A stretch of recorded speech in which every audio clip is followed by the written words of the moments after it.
మామిడి పండించిన రైతు ప్రభుత్వం నా దగ్గర కొంటలేదని దళారీలకు అమ్ముతున్నాడు. అదే రైతు అవి తీసుకొచ్చుకుని బయట అమ్మితే, రోడ్డు మీద పెట్టి అమ్మితే భారీ లాభం వస్తుంది. దళారీకి 5,000 రూపాయలకు అమ్మితే ప్రజలకు నేరుగా అమ్మితే 20,000 వస్తుంది. కానీ ఈ ఓపిక రైతుకు ఉండట్లేదు, రైతు కుటుంబానికి ఉండట్లేదు. దాన్నే దళారీ క్యాష్ చేసుకుంటున్నాడు. టమోటా గుంటూరు, విజయవాడలో 25 రూపాయలు, 30 రూపాయలు ఉన్నప్పుడు అక్కడ రూపాయి, ₹1 ఉండి పారబోస్తున్నారు. అదే రైతు ఆ పారబోసేదో తీసుకొచ్చి ఇక్కడ 10 రూపాయలకి అమ్మినా జనం ఎగబడి కొంటారు కదా, ఇంత డబ్బులు వస్తాయి కదా. రైతుకున్నటువంటి ఆ నిర్లిప్తతని క్యాష్ చేసుకుంటున్నారు. అయితే పత్తి విషయంలో కేంద్ర ప్రభుత్వం ఒక ముందడుగు వేసింది. కపాస్ అనేటటువంటి ఒక యాప్, కపాస్ కిసాన్ యాప్ పెట్టుకొచ్చింది.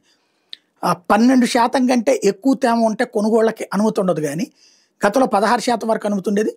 పొడవాటి దూదిగల లాంగ్ స్టేపుల్ పత్తికి క్వింటాల్కి 8,110 రూపాయలు మద్దతు ధర, మధ్యస్థంగా ఉండే దూదికి క్వింటాల్కి 7,710 రూపాయలు కనీస మద్దతు ధర ఆల్రెడీ కేంద్ర ప్రభుత్వం నిర్ధారించి, దానికి రైతుల్ని పంటని అమ్ముకునేందుకు సాక్కు సంబంధించిన పూర్తి వివరాలు నమోదు చేసి స్లాట్ బుక్ చేసుకోమని చెప్తుంది. గూగుల్ ప్లే స్టోర్లో ఈ కపాస్ యాప్ ఉంటుంది, దాన్ని డౌన్లోడ్ చేసుకోమంటుంది. ఆ తర్వాత ఆ రైతు పేరు, జెండరు, పుట్టిన తేదీ, కులం, చిరునామా, ఆధార్ మొదలైన నెంబర్లన్నీ నమోదు చేసుకోవాలి. ఆ తర్వాత ఎక్కడ అమ్ముకోవాలనుకుంటున్నారు, ఎప్పుడు, ఎంత సరుకు, ఏ మార్కెట్టు, ఏ జిన్నింగ్ మిల్కి తీసుకొస్తున్నారు తదితర విషయాలన్నీ పొందుపరచాలి. పాస్ పుస్తకం వివరాలు, బ్యాంక్ ఖాతా కూడా అందులో యాడ్ చేయాలి. లేదంటే పండించిన పంటను ప్రభుత్వం కొనుగోలు చేయడం కష్టమవుతుంది. కాబట్టి పంట వివరాలు తెలియజేయాలి. సొంత భూమి, కౌలుదారా అనేది కూడా వివరించాలి. పట్టాదారు పాస్ పుస్తకం నెంబరు, అట్లాగే సర్వే నెంబరు, మొత్తం భూమి, పత్తి సాగు విస్తీర్ణం, పంట రకం వంటి వివరాలతో పాటు రైతు ఫోటో కూడా అప్లోడ్ చేయాలి.